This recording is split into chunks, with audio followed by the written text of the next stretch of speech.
할렐루야. 하나님께 영광 돌립니다. 주력의 말씀들을 사모하는 여러분 모두를 우리 주님의 이름으로 축복합니다. 오늘부터 19장 말씀을 묵상합니다. 먼저 기도합니다. 영광과 감사와 존귀가 우리 하나님께 있습니다. 출애굽기 19장까지 인도해 오신 하나님을 찬양합니다. 이제 19장의 말씀들을 사모합니다. 종을 낮추시고 겸손하게 하시고 이 말씀의 깊은 것들을 깨달아 아는 귀한 시간이 되게 하옵소서. 말씀하실 하나님을 찬양합니다. 우리의 몸과 마음이 온전히 출입되어 하나님의 소유된 백성들 되게 하옵소서. 깨달음과 사모함과 주님을 향한 우리의 마음이 한 번 더 뜨거워지기를 원합니다. 성령 하나님께서 강권적으로 역사하여 우리의 마음과 눈과 귀를 열어주시고 하나님의 선하신 뜻을 분별할 수 있는 귀한 시간 되게 하옵소서. 예수님의 이름으로 사모하며 기도합니다. 아멘. 오늘은 첫 시간 19장 전체를 이해하고 여기까지 우리가 이해할 필요가 있습니다. 자, 여러분, 하나님은 모세를 준비시키고 1장부터 5장까지죠. 그리고 모세를 바로에게 보내서 바로와 더불어 다투십니다. 싸우죠. 12장까지입니다.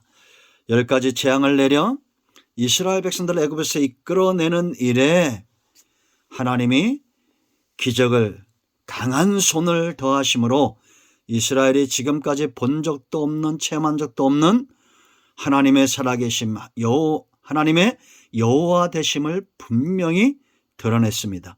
그들의 몸을 이끌어내기 위해서 모세 한 사람을 준비시키고 바로의 권세를 꺾으심으로 이스라엘을 놓게 하죠. 그리고 이제 그들의 이스라엘로 하여금 몸뿐만 아니라 마음의 출애굽이 되도록 하나님을 경험하게 합니다. 13장, 14장에서 홍해와 마라와 신과 광야와 르비딤에서 원망하고 불평하는 그런 이스라엘 백성들, 그들에게 하나님은 진노하지 않고 그들을 치시지 않고 원망하는 자들에게 만나를 내리시고 그들의 요구를 들어주시고 그렇게 광야까지 옵니다. 그리고 이제 하나님은 이스라엘 백성들과 언약을 맺으시는 거예요. 5절 말씀 보면 세계가 다 내게 속하였나니 너희가 내 말을 잘 듣고 내 언약을 지키면 그랬습니다. 이제 하나님이 언약을 말씀하시고, 언약이라는 것은 쌍방의 관계죠. 이후로는 13장부터 18장까지 있었던 그런 원망과 불평의 삶을 할 때 하나님의 진노가 임하는 거예요. 이제 다릅니다. 하나님이 다루시는 게 달라요. 이제 여러분, 이 출애굽기 이후에 레위기, 민수기, 또 신명기 가면서 더 광야로 40년 동안 이들이 광야에 머물게 되죠. 이제 하나님은 그들이 범죄할 때마다 때로 매를 대시고 그들 가운데 진노하신 것을 보게 됩니다. 이제 언약 백성이기 때문입니다. 그러므로 여러분, 언약을 지키기 위해서는 온전히 몸뿐만 아니라 마음까지 하나님께 속한 자들이 돼야 된다라는 겁니다. 애굽에서 머물렀던 430년 동안 바로와 사탄이 이스라엘을 어떠한 존재로 만들었는가 우리가 이미 보았습니다. 노예 근성에 사로잡히게 만들어 놨죠. 먹을 게 없으면 원망하고, 마실 게 없으면 원망하고, 문제가 가로막으면 원망하고, 불평하고, 악평하고, 이게 바로 바로가 만들어 놓은 상태입니다. 사탄이 바로를 통해서 이스라엘을 그렇게 잠시도 참지 못하고 문제 앞에 좌절하고 절망하고 원망하고 불평하는 그런 존재들로 만들어놨다는 겁니다. 여러분, 우리가 하나님의 손에 붙들림 받고 성령의 능력에 붙들림 받고 하나님의 은혜에 붙들림 받은 자들이 좌절하거나 절망하거나 원망하거나 악평하거나 그런 자들이 성령 충만한 자들입니까? 절대 아닐 겁니다. 열매로 하는 겁니다. 아멘. 성령의 사람은 사랑과 오래 참음과 자비와 양선과 충성과 온유와 절제와 이런 성령의 열매들을 맺게 되어 있습니다. 다른 겁니다. 사단의 역사와 하나님의 역사는 다른 거예요.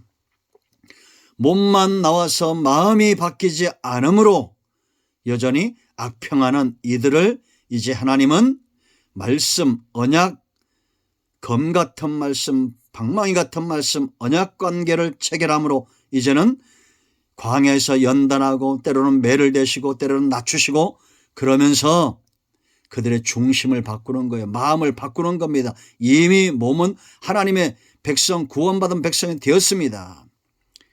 여러분들의 마음은 어디에 있습니까? 하나님은 절대 우리의 마음을 얻는 일을 포기하지 않습니다. 하나님과 씨름해서 이길 수 있는 존재가 없어요. 성경의 모든 사람들은 믿음의 길을 걸었던 자들, 출애굽기 11장에 이건 중심이 온전히 하나님께 속했다는 거죠. 믿음의 사람이라는 것은.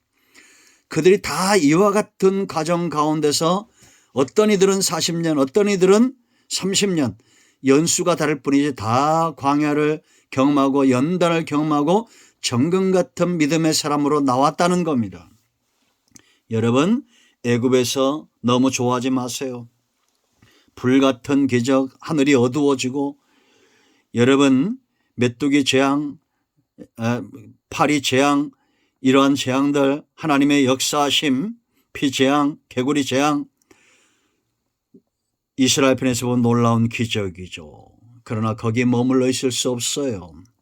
하늘이 열리고 만나가 내리고 마라의 쓴물이 바뀌고 거기에 머물러 있을 수 없습니다. 엘림의 물가에 머물러 있을 수 없어요. 진행하는 겁니다. 넘어가는 겁니다. 신광야에서 굶주리고 르베뎀에서 목마르고 다 지나가는 겁니다. 하나님을 경험하면 경험할수록 이제는 우리 중심이 뭘 먹을까 뭘 입을까가 아니라 하나님의 뜻이 무엇인지, 하나님의 약속의 말씀이 무엇인지, 하나님의 소유된 백성으로 그렇게 살아가는 것이 몸과 마음이 온전히 출애굽된 자들이다라는 겁니다. 자, 이제 19장은 크게 세 부분으로 나누어집니다. 1절부터 6절까지는 시내산에 도착합니다.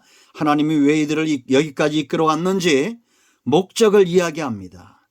목적, 그것이 바로 5절과 6절, 우리가 첫 시간에 살펴봤죠. 출애굽기에서 가장 중요한 구절입니다. 이 부분을 다시 한번 살펴볼게 될 겁니다. 그리고 이제 7절부터 15절까지는 하나님이 모세를 통해서 시내산에서 강림하시는데 이스라엘 전체가 준비하도록, 모세만 준비하는 게 아니에요. 모세는 말씀의 통로가 되고 하나님의 은혜의 통로가 될 때 그 은혜와 말씀이 이스라엘 전체에 정말 축복이 되고 깨달음이 되려면 그들도 준비하고 있어야 됩니다. 성결하게 준비시키는 거예요. 이거는 지금도 원리가 같습니다. 여러분들이 주일날 똑같은 목사에게서 말씀이 전해진데 어떤 사람들은 응답을 받고 어떤 사람들은 왜 못 받을까요? 준비하고 나오셔야 됩니다. 이틀 동안 준비하고 3일째 하나님의 임재가 있는 거예요. 여러분, 이 3일은 굉장히 중요합니다. 우리가 호세아를 읽어보세요. 여러분, 3일째 성전화가 회복되어지는 거. 여러분들이 이틀 동안 준비하고 3일째 하나님께 나가면 응답이 역사할 줄로 믿어요. 이걸 알고 우리가 그전에 3일 금식기도를 참 많이 했죠. 그러나 우리가 금식기도 못하는 분들도 있어요. 그러나 여러분, 하나님께 준비한다는 게 중요한 겁니다. 그리고 16절부터 25절까지 하나님이 이제 모세와 더불어 만나셔요. 아론과 더불어 만나셔요. 하나님이 강림하시는 모습들 잘 분별하고 속지 않기를 축원드립니다. 19장은 굉장히 중요합니다. 이제 시내산에 1차 목적지인 시내산에 도착을 했어요. 여기서 11개월가량 머물면서 하나님은 언약 관계로 만나십니다. 그리고 성막을 이스라엘 백성들로 하여금 짓게 하고 그들 가운데 임재하시는 거예요. 성숙한 신앙은 바로 이런 겁니다. 하나님의 거처를 마련하고 하나님의 소유된 백성 되기 위해서 언약에 순종할 줄 아는 몸과 마음이 온전히 출애굽된 백성들입니다. 여러분, 이것이 힘들고 어려운 길입니까? 절대 힘들고 어려운 길이 아닙니다. 우리가 430년 동안 노예되었던 이스라엘처럼 육성의 노예가 되고 마귀의 노예가 되고 세상의 노예가 되고 세상에 속하여 음란하게 행하고, 그러니까 이것이 힘든 일이죠. 그러나 하나님은 그들을 포기하지 않습니다. 이제 하나님의 소유된 백성으로 하나님 앞에 당당히 몸과 마음이 출애굽된 사람, 구원받은 백성, 노예가 아닌 하나님의 자녀, 분복과 유업으로 유산으로 받을 하나님의 자손의 삶을 회복해야 됩니다. 이런 모두를 이 놀라운 축복의 장으로 초청합니다. 기도합니다. 영광과 감사와 존귀가 하나님께 있습니다. 온 마음으로 하나님을 사랑하며 몸과 마음이 온전히 하나님께 있기를 원합니다. 예수 그리스도의 이름을 의지하여 간구하오니 우리 가운데 마음이 병든 자, 몸이 상한 자 치유하시고 회복시키시고 온전히 출애되어 하나님 앞에 서는 왕같은 제사장, 소유된 백성 되게 하옵소서. 예수님의 이름으로 사모하며 축복하며 치유하며 기도합니다. 아멘. 할렐루야. 이런 모두를 축복합니다. 응답되었습니다. 아멘.